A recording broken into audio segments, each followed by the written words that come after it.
இன்னைக்கு gold coffee பண்ண போகிறேன் from Yamini's kitchen. Hi hello welcome to Yamini's kitchen. Cold coffee பண்ண கொக்கோ பவுடர் ஒரு 1.5 ஸ்பூன் எடுத்து வச்சுருக்கேன். சர்க்கரை ஒரு 4 ஸ்பூன் எடுத்து வச்சுருக்கேன். இன்ஸ்டன்ட் காஃபி மிக்ஸ் எவ்வளோ ஒரு 1.5 டீஸ்பூன் எடுத்து வச்சுருக்கேன். 2 ஷேஷே இருக்குல்ல, அதை தான் நான் கட் பண்ணி போட்டிருக்கேன். இப்போ நான் எல்லாத்தையும் ஒன்று சேர்த்துக்கிறேன். 4 ஸ்பூன் சர்க்கரையை சேர்த்துருக்கேன். 1.5 ஸ்பூன் கொக்கோ பவுடர் சேர்த்துருக்கேன். இன்ஸ்டன்ட் காஃபி மிக்ஸ்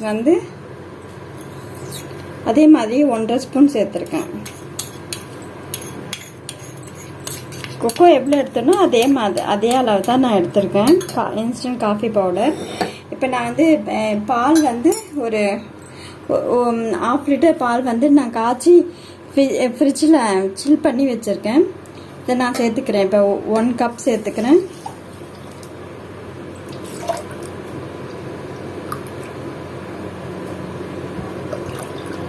ஒரு 1/2 கப் சேர்த்துக்கிறேன். இது ஒரு 3 கப் வரும். நான் இதை இப்போ பிளண்ட் பண்ணிக்கிறேன். மிக்ஸி ஜாரில் ஊற்றியிருக்கேன். நீங்கள் எக் பீட்டர் இருந்துச்சுன்னா அதை வச்சு கூட பீட் பண்ணிக்கலாம். நான் மிக்ஸி ஜாரில் ஊற்றி பீட் பண்ணுறேன். பால் சில்லுன்னு தான் எடுத்திருக்கேன். நான் இப்போ மிக்ஸியில் பீட் பண்ணிட்டு வரேன். நான் 1/2 லிட்டர் பால் ஒன்றா பீட் பண்ணி எடுத்திருக்கேன்.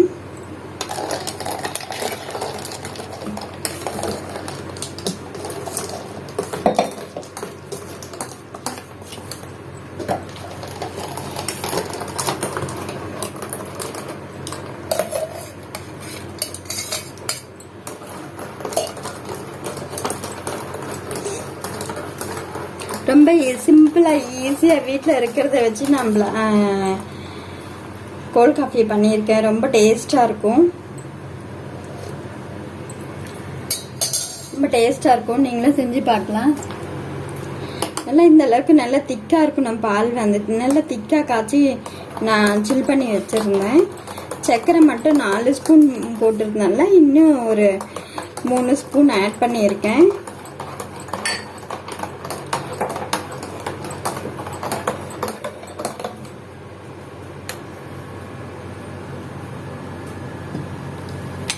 நல்லா திக்காக இருக்கு கோல்ட் காஃபி.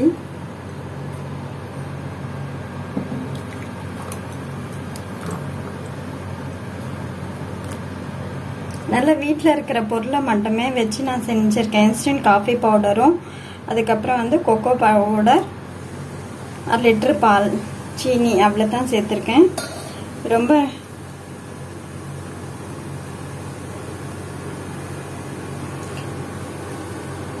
ரொம்ப யம்மியாக இருக்குது. நீங்களும் செஞ்சு பாருங்கள். ரொம்ப விரும்பி சாப்பிடுவாங்க வீட்டில் குழந்தைங்க. From Yamini's kitchen. இவ்வளோ நேரம் இந்த வீடியோ பார்த்ததுக்கு ரொம்ப நன்றி. தேங்க்யூ.